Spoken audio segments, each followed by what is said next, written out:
Hello guys, welcome back to my channel SKM study a way of success. मैं हूं आपका educator Shivam Mishra. अभी तक चैनल को आपने नहीं सब्सक्राइब किया है, मुझे पता है। अभी तुरंत चैनल को सब्सक्राइब करिए, क्योंकि यूपी बोर्ड एग्जाम की तैयारी सबसे बेहतरीन तरीके से एसकेएम स्टडी पे कराई जा रही है। इसकी पीडीएफ कहाँ मिलेगी?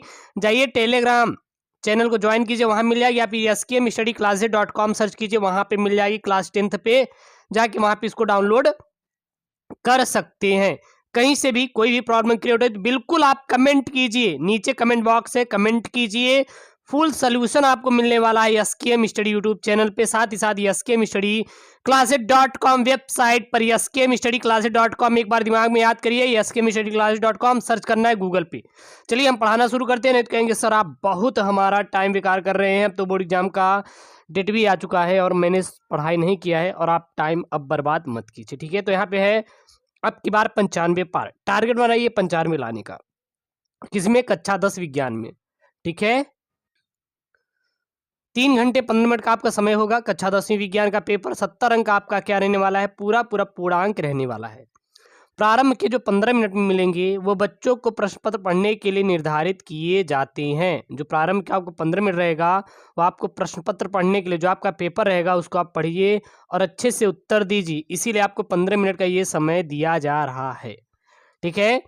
बोर्ड परीक्षा 2022 में आने वाले प्रश्न हैं। सबसे पहले हम लोग बहुविकल्पीय प्रश्नों को डिस्कशन करेंगे, जो कि काफ़ी आपकी इंपॉर्टेंट है और पिछली साल यह यूपी बोर्ड परीक्षा में आया था, और जो संभावित है बिल्कुल आने की संभावना है, उन्हीं प्रश्नों को मैं डिस्कशन करूंगा और बाहर का एक भी प्रश्न नहीं लूंगा।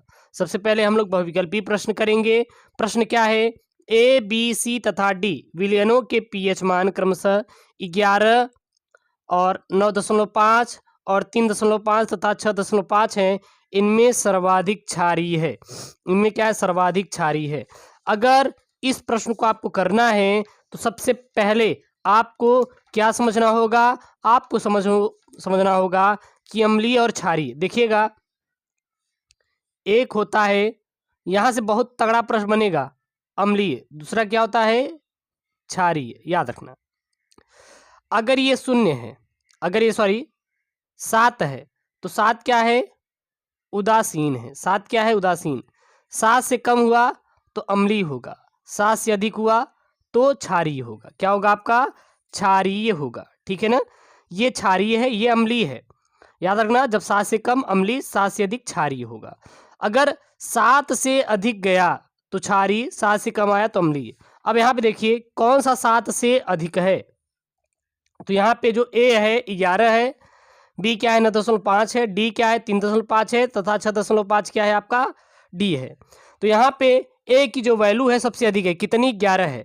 अर्थात सबसे अधिक क्षारीय क्या होगा? ए वाला होगा। राइट आंसर आपका सी हो जाएगा। अगला प्रश्न है, विकर्ण संबंध के तत्व हैं। विकर्ण संबंध के तत्व यानी विकर्ण संबंध कौन कौन से दर्शाते हैं? लिथियम तथा बेरिलियम, लिथियम तथा मैग्नीशियम, लिथियम तथा सोडियम और एल्यूमिनियम तथा सिलिकॉन।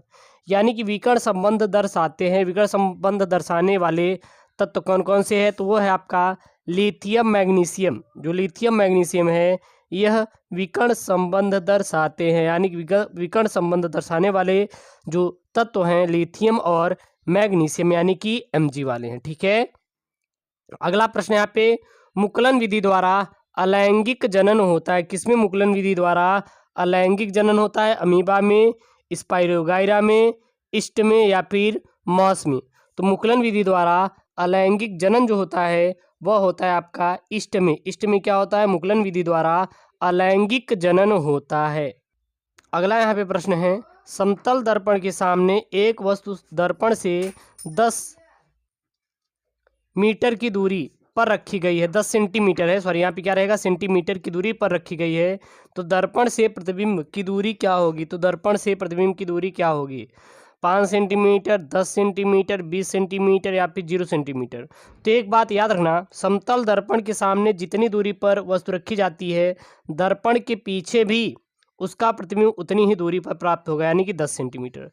अब यहाँ पे अति लघुत्तरीय प्रश्न है विज्ञान का, बहुत ही इंपॉर्टेंट प्रश्न है, और इन प्रश्नों को आप तैयार करके जाइएगा। इससे बाहर आपकी यूपी बोर्ड परीक्षा में पूछे ही नहीं जाएंगे।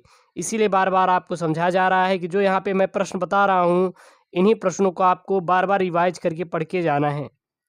यूपी बोर्ड में टारगेट है कि अच्छा नंबर लेके आना है, तो बिल्कुल आप इन सभी प्रश्नों को आप तैयार करके जाइए, तो ज़्यादा आपको बेहतर रहेगा और ज़्यादा बेहतर आपको वहाँ पे नंबर मिलेगा। इस बात की गारंटी मेरी है, बस आपको मेहनत से पढ़ाई करने की ज़रूरत है, हो गया और कुछ नहीं। तो किस प्रकार के दर्पण से केवल आभासी प्रतिबिंब बनता है? तो समतल दर्पणों तथा उत्तल दर्पणों से केवल आभासी प्रतिबिंब बनता है, ये बात याद रखना। अगला यहाँ पे उत्तम ईंधन किसे कहते हैं? उत्तम ईंधन क्या होता है? तो उत्तम ईंधन जो होना चाहिए उसका कैलोरी मान क्या होना चाहिए? अधिक होना चाहिए। अगर कोई भी उत्तम ईंधन है तो सबसे पहला उसका यही होना चाहिए कि जो उसका कैलोरी मान हो क्या हो? अधिक हो। दूसरा, मध्यम ज्वलन ताप होना चाहिए, उसका क्या होना चाहिए? मध्यम ज्वलन ताप होना चाहिए, ठीक है ना?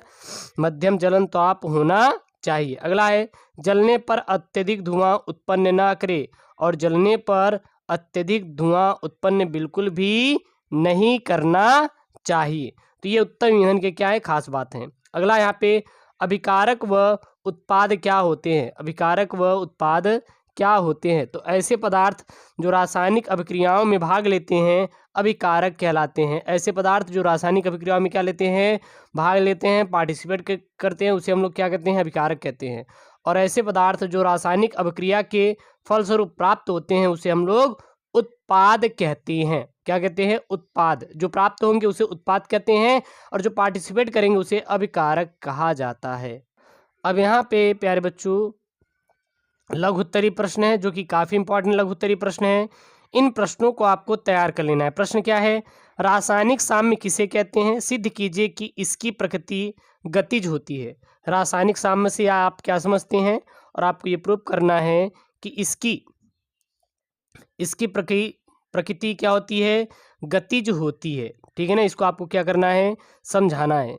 वही चीज़ बता रहे हैं, हर एक प्रश्न आपके लिए बहुत ही इंपॉर्टेंट है, इसलिए आपको एक भी प्रश्न छोड़ना नहीं है, बल्कि क्या करना है? पूरा का पूरा प्रश्न को आपको अच्छे से करना है। हर एक प्रश्न बहुत इंपॉर्टेंट है। और चलिए यहाँ पे प्रश्न है, रासायनिक साम्य क्या है? तो किसी उत्क्रमणीय अभिक्रिया की वह अवस्था जिसमें अग्र व विपरीत दोनों अभिक्रियाओं के वेग के बराबर हो जाते हैं रासायनिक साम्यावस्था कहलाता है। तो रासायनिक साम्यावस्था क्या होता है? आपको सीधा बता देना है कि किसी उत्क्रमणीय अभिक्रिया की वह अवस्था जिसमें अग्र व विपरीत दोनों अभिक्रियाओं के वेग बराबर हो जाते हैं रासायनिक साम्यावस्था कहलाती हैं। एक परख नली में कैडमियम क्लोराइड यानी CdCl2 के अम्लीय विलयन में HTS प्रवाहित करने पर कैडमियम सल्फाइड यानी CDS का पीला अवक्षेप प्राप्त होता है। तो यहाँ पे दे सकते हैं CdCl2 प्लस H2S, तो यहाँ पे क्या प्राप्त हुआ? CDS प्लस 2HCl प्राप्त हुआ। ये क्या है? ये पीला अवक्षेप के रूप में प्राप्त होता है। इस स्थिति में सांद्र HCl की कुछ बूंदें मिलाने पर अवक्षेप घुल जाता है और साफ विलयन प्राप्त हो जाता है। प्राप्त विलयन में H2S गैस प्रवाहित करने पर पुनः पीला अवक्षेप प्राप्त होता है, और इस प्रयोग से सिद्ध होता है कि रासायनिक साम्य की प्रकृति गतिज होती है। उसके यहाँ बाद एक दीर्घ उत्तरीय प्रश्न है। प्रश्न क्या है यहाँ पे? यह प्रश्न है कि 5 सेंटीमीटर लंबाई की एक वस्तु को 20 सेंटीमीटर फोकस दूरी के एक उत्तल लेंस के केंद्र से 30 सेंटीमीटर दूरी पर रखा जाता है, तो प्रतिबिंब की स्थिति तथा आकार ज्ञात कीजिए। वस्तु की लंबाई कितनी है? 5 सेंटीमीटर, और कितनी दूरी पर रखी जा रही है? 20 सेंटीमीटर फोकस दूरी पर रखी जा रही है।